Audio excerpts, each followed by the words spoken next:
Ladies and gentlemen, boys and girls, runners, stunners and custom shunners, welcome along to the Joe Spivey YouTube channel where we discuss books and little else. And I've absented myself for the weekend. It is a gorgeous Monday, and I spent Saturday and Sunday in the folds of sport as per usual. I had familial duties to attend to. Mother took herself off to Cheshire to visit a friend. There I am compounding my upper middle class status despite having barely 2 kopecks to rub together between the whole family. So I spent the day, or at least Saturday, and with my maternal grandparents watching the rugger, and they live sort of 5 or 6 miles away, and I walked there and got the bus back. And when I returned on the bus, it was a quiet affair as per usual, filled with the usual spasticated fools that frequent buses, such as myself. I appear to be the only person who uses deodorant who also uses public transport simultaneously. That's a very weird Venn diagram between those who use public transport and those who deodorize. But we were on our way back, and there was a small hatchback-esque car. I don't take much note of insignia or of other models, but there was a small car with what can only be described as a tree hanging like wounded entrails from its back. There really is no limit to the cargo which people will attempt to carry when they have free rein. But yeah, a very, very interesting weekend because, of course, the Super League, the rugby league, which I watch on a weekly basis, visited Nevada, believe it or not. Las Vegas, Nevada, visited Sin City and the debauching Strip. It was very, very enjoyable. The Warrington Wolves played the Wigan Warriors, and it looked to be a complete bloodbath. And then Warrington fought back to make the score respectable. It was played, I believe, at the stadium where who is it that will play at a Las Vegas stadium? Do Las Vegas have an NFL team? I can't think. There's the LA, it's the Los Angeles Rams, isn't it? And the Las Vegas. Do the Raiders play in Las Vegas? Did they move from Oakland to Las Vegas? I really should have prepared that statistic before clicking record. But what that meant is that, of course, a lot of pie-eating Lancastrians were in Nevada, presumably chiding Americans for their Americanisms and for their weirdly curtailed speech. You can imagine them saying, "Oh, but what is this talk of sidewalks? We call them pavements back at home. And what is this aluminum of which you speak? Do you mean posh steel?" And do you know, if you've got like a really important person above the government who is not accountable to the general public, we call that bloke a king, but you call him Donald Trump. So you can imagine those conversations going on. So that was obviously very enjoyable. And Friday evening we saw a redrawing of the geopolitical map. For the first time in a long time, I'm not too much of a history buff on foreign international relations, but I can't think of a time when the United States of America, which has for so long prided itself on being the guardian of the world, given that it's been in possession of something like 65 to 70% of all military hardware and indeed other ballistic software. They have, you guys, or very many of you listening, your country has prided itself on being, as I say, the guardian and gatekeeper of the world, and it has sought to help every single democratic nation and hinder authoritarian despots who would seek to infringe on that land. But you've got a redrawing of the map now because President Zelensky sat in the Oval Office and received a verbal pillaging by President Donald Trump and his Vice President J.D. Vance, which was completely extraordinary. The idea that the animosity between a democratic free nation who was subject to the aggressions of a Russian imperialist being, as I say, chided and criticised and impugned almost in the White House press office was quite something to behold. And I think I may be wrong, but of course there are 50 to 100 million people who have been indoctrinated into a personality cult, a Trumpian personality cult. They have been honourably Trumpified. But I think even looking at the comments of Ben Shapiro's recent videos, you can see even those are starting to wonder whether they are themselves on the right side of history. I think that this act, which was so extreme and so egregious and so um, which was an obvious departation from norms and established means. I think the egregiousness might start to gnaw away at Trump's core demographic. So yeah, obviously my video denotes that I've got a TBR and I'd better be getting on with things, but I haven't been on YouTube for a few days, and so I feel the need to splurge. I've been doing lots of exercise. I've been running rather a lot and doing core workouts as well, which is where you sort of you make of yourself a bridge on a yoga mat and hold that position until you start to have triplets. You scream and you wail. So I think the individuals who are unfortunate enough to live above presume that I am being questioned by Soviet forces. I am screaming and sort of lurching into the recesses of my soul. So that's been jolly good. And so obviously at the moment I resemble a Mediterranean courtier, but I will soon be a lieutenant most foul. But just before we get into the books that I have been reading and books that I'm set to read, I don't know whether I've shown you this before, but whilst looking at, I think it was thumbing through or just sort of flicking, a strange bookish thing where you find a new book and you look at the blurb, you look at the back, you look at the dust jackets, and you sort of I don't know, you sort of rifle through the book, I suppose it might be said, and I found something which I certainly placed into the book because I remember seeing this, but I don't remember sharing it with you.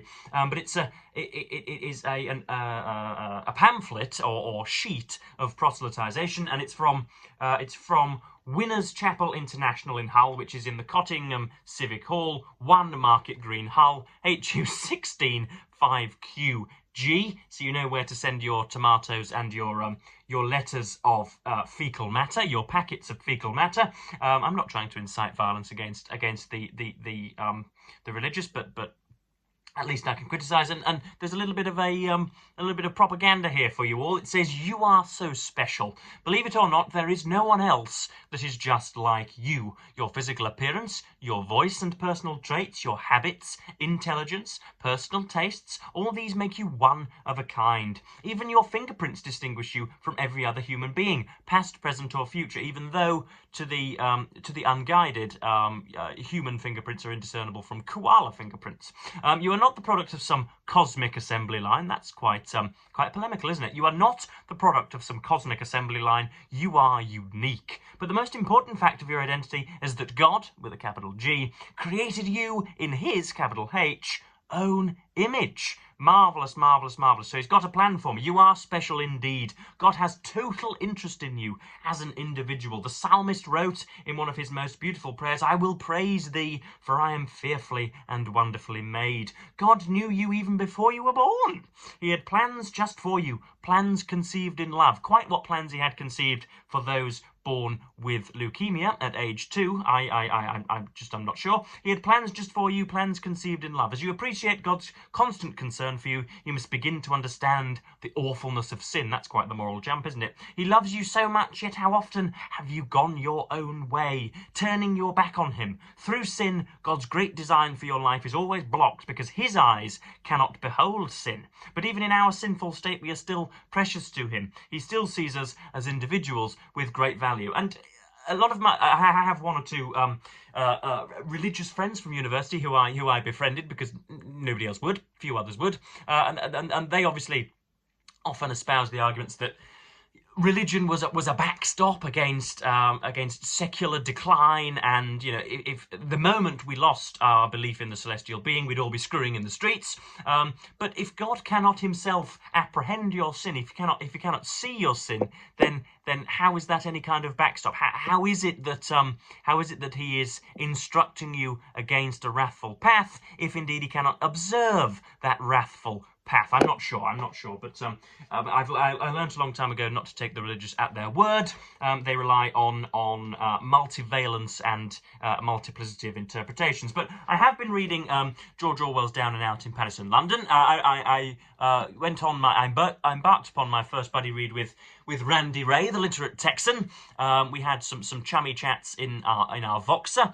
First of all, I don't know why it is that you Americans are so very infatuated with or by, I don't quite know the correct preposition, I don't know why you're so in love with Voxer, because it is meddlesome as far as I'm concerned. It's a complete coin toss as to whether it works or not. But I have been having some stalled conversations with Randy because the connections haven't been quite there. But I think we've both enjoyed it. I much preferred the section of the book, half of the book roughly, maybe 60% of the book, which was situated in Paris, as is depicted on the cover. This is, what's that? The cover photograph is Paris, 25th of July 1914 by Stéphane Passet, and this is at the Musée Albert Kahn or something like that. So that's a quiet Sunday morning. You can hear the bell chimes, can't you? And the wailing prostitutes, no doubt. So yeah, I enjoyed much of Orwell's writing, but I'm never completely wowed by anything that Orwell has done, and never have been wowed by anything that Orwell has done. And I think there are just as many thinkers, political strategists, and cultural commentators and critics who are, I think, much more worthy of our consideration. But because Orwell writes in, or Eric Blair, as we must call him, writes in subject, object, predicate sentences, writes rather simply, and has a sort of a pauper's disregard for riches, and is, I think, at heart something of a Philistine. Much of Orwell's prose is I think quite dull most of the time. But anyway, that's that. This was his first attempt, so we mustn't be too harsh on Mr. Blair. But yeah, I enjoyed Down and Out in Paris and London. That's what I've been reading recently. But at last, 11 minutes 30 into a YouTube video, I shall at last get into my March TBR, what I'll be undertaking and facing. No wonder I can't rack up the subscribers when I spend so much time faffing on the peripheries. But there we are. This is how I am, and I shan't change for nobody. So we have, first of all, something which I hope to get to later on in the month. It's not quite a priority just yet, but heaven knows it might be. This is Ivanhoe by Sir Walter Scott in a fine Penguin Popular Classics edition. They're featuring a great many actors, a great many protagonists. Exuberant, colourful, and packed with incident, Ivanhoe is Sir Walter Scott's great romance of the age of chivalry. And then we've got a quote from A.N. Wilson on the back. Caught at the right age or in the right mood, it is hard to imagine a reader finding any book more exciting or more delightful. It is a wonder of suspense, so I should look forward to that. I think I've read the first few pages and was gripped somewhat. Can you be gripped somewhat? I don't know. But I loved Waverley when I read it back in what must have been autumn now, and found that Walter Scott has the ability somehow of rendering interesting things which most other writers would, things which left in the hands of other writers would be most dull. And so I've no interest at all in the Age of Chivalry. Robin Hood and Sir Arthur, they could have been bed brothers, or they could have spent their lives 600 years apart. I've absolutely no idea. I am preposterously ignorant of everything that took place before 1812. Or should we say 1776? Let's say no, because we looked at the advent of the American experiment, didn't we? So let's go for before 1619, 1620, shall we? But still, this is my knowledge of all that is regarded in here is foggy at best. But that's Ivanhoe by Sir Walter Scott. Next up we have another buddy read which I shall be facing. I shall be suffering through with Hannah over at Hannah's Books. This is Edith Wharton, The Age of Innocence. We planned to do a buddy read of this a while back, or rumours have been circulating. The tabloids have been peppered with our quotations, but finally it's coming of age, I think, in perhaps the 3rd or 4th week of March. Hannah is a much more considerate reader than I. She's certainly a much more considerate booktuber than I. One senses that she really does pour over and pass the words that she uses, whereas I just fling them out in a histrionical mess. But anyway, so it'd be very interesting to see what we make of this. Edith Wharton, do we have any Edith novels? Edith Wharton's novel reworks the eternal triangle of two women and a man in a strikingly original manner.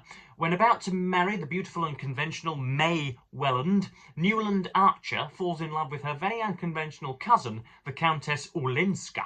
The consequent drama must be Russified. The consequent drama, set in New York during the 1870s, reveals terrifying chasms under the polished surface of upper-class society as the increasingly fraught Archer struggles with the conflicting obligations and desires. The first woman to do so, Edith Wharton, won the Pulitzer Prize for this dark comedy of manners, which was immediately recognised as one of her greatest achievements. When was this published? Let's have a look. Do we get any information? First published in 1920, so when Europe was clanging with warfare. Or no, it wasn't, was it? That was just after it was clanging with warfare, Joseph. Come on, let's not mess up our dates. But this was in the post-war period then, a post-war novel about love triangles and the dissonance between what one ought to do and what one feels they would like to do. Next up we have, this I will be dipping in and out of. I realise I haven't done much poetry recently. I used to have a regular Thursday series which had me vent verse, and I haven't done that for quite some time, so I should like to get back into it. And of course, we're not looking at any Chilean poets from the last 15 years. We're not looking at Angolans from the last 5 years. We're not looking at Papua New Guineans or Italians or Russians or anybody other than English architects of poesy from 300 years ago at least. So we have Samuel Taylor Coleridge. This is selected poetry, and there you have I think what we can agree to be a poorly drawn ship. But we have, Samuel Taylor Coleridge, one of the Romantics, capital R, and I think he gets both political and metaphysical and horticultural throughout some of these. The most revolutionary, apparently, of the Romantic poets, Coleridge is best known for his dazzling visionary poems such as Kubla Khan and The Ancient Mariner, which I have had contact with before at university, which seem to stand out as isolated displays of genius. This collection shows him experimenting with a range of verse forms. We know what that means. That means he was either being strict or lazy. From the sonnet and ballad to the beautifully crafted sequence of conversation poems, and encompassing subjects as diverse as love, childhood, memory, politics, and mythology. So yes, if ever somebody says that they are experimented with verse, that means that they are not taking the time to align their words and their thoughts with the objectively agreed upon standards of rhyme and rhythm and metre. That means that they're being lazy and they are not throwing caution to the wind, but they are spitting out their dummy. But let's not get too patriarchal on metrical matters. But that's Samuel Taylor Coleridge, bit of poetry that I'll dip in and out of, and maybe even read out to you in my usual euphonic tone. Next up, we have something which I'll be beginning in the next 20 minutes, hopefully. We have The Age of Diagnosis by Suzanne O'Sullivan. Sickness, Health, and Why Medicine Has Gone Too Far. This I've sort of hauled this on the channel recently because I received it in the mail, in the post. This will be something hopefully I will be reviewing for Open Letters. Again, if you want to see what it's like to be immersed in Spivanian rhetoric and book criticism, then I will leave a link down below to my piece on Craig Unger's book Den of Spies, which talked about Reaganite subterfuge. But yes, this is The Age of Diagnosis, talking about the medicalisation and pathologisation of perfectly human ills. But I am cautious going into this because I know that I'm going to agree with nearly every clause, and so I don't want to become sycophantic in my review. I still want to check the bibliographies out. I still want to assess Miss O'Sullivan's testimony on its own terms, but I know that this is a book written with myself in mind. They are not going to. She is preaching to the converted, and she will not win over. She will not persuade anybody who has been taking amphetamines since the age of 14 at 8 a.m. every morning, so as to cure inattention or some other balderdash. So yes, just as when you come across a book which will aggravate you and provoke you with its iconoclasm, you also, although this book could be described as iconoclastic, you must also be very, very, very cautious reviewing a book which is with which you are going to stoutly and steadfastly agree. So that's The Age of Diagnosis, and it's a short thing, so I shall, and comes out on March 18th, so I ought to have I ought to have something in the press pretty lively. So that's the Age of Diagnosis. And then last but not least, we have Boswell's Life of Johnson. There is a venerable booktube event called March of the Mammoths, currently afoot, currently going ahead, which encourages us all to pick up or crane in to our reading. One of those large and what should we say? Those bodacious books. For those of you playing Joe Spivey Verbal Bingo, bodacious is worth 17 points this morning.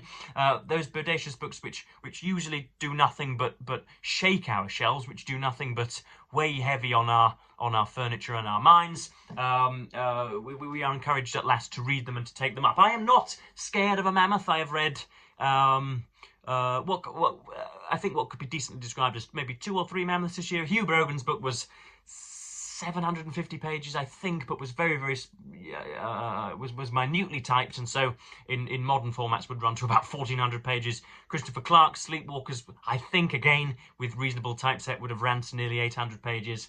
And there's something else massive that I've read this year, which I'm skipping. But there we are. But we have Boswell's Life of Johnson there. Idiosyncratically depicting Boswell rather than Johnson. Usually you have the Falstaffian Johnson, the person for the ignorant amongst you is on the sort of cover photo of my YouTube channel, utterly immersed in the pre-internet era in a text. So that's this is Boswell's Life of Johnson. I think Macaulay said that this is the first of biographies to which there is no second. I'm not quoting him directly there, but that's the sentiment. This is close to 1,000, 950 pages, and obviously it's in A3.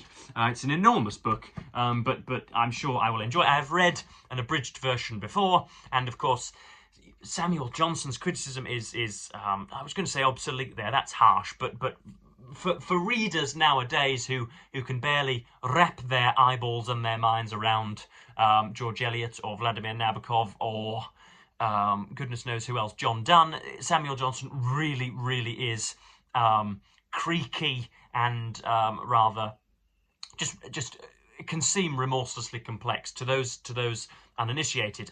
But his life is very interesting. I think he's probably the most intelligent person, second to Joseph Edward, of course, the most intelligent person never to have received a university degree. I'm sure Gore Vidal and others would have a few things to say about that, but not too bad. It's a decent accolade and a decent starter. And so we'll learn an awful lot about Boswell and Johnson's ventures. Of course, it was a refracted friendship. It was intense, and then it laid low, and then it was intense, and then it laid low, and it wasn't as if Boswell was following Johnson around between the ages of 33 and 73 or whatever. They had months where they were chatting daily or hourly, and then they had years and years apart. And so we'll see how that blends and how Boswell makes up for it, because it is from what I've read of the unabridged version and what I have read of critics' comments, it is quite the entity.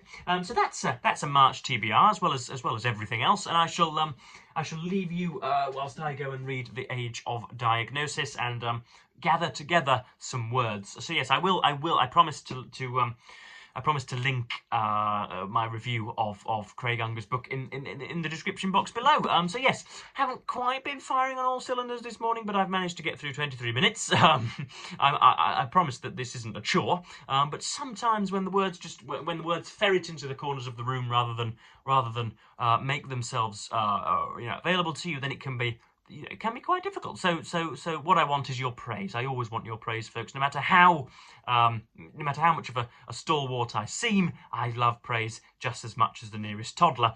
So yes, I am going to stop nattering. Thank you ever so much for watching BookTube, and indeed, as per usual, bid you a fond farewell.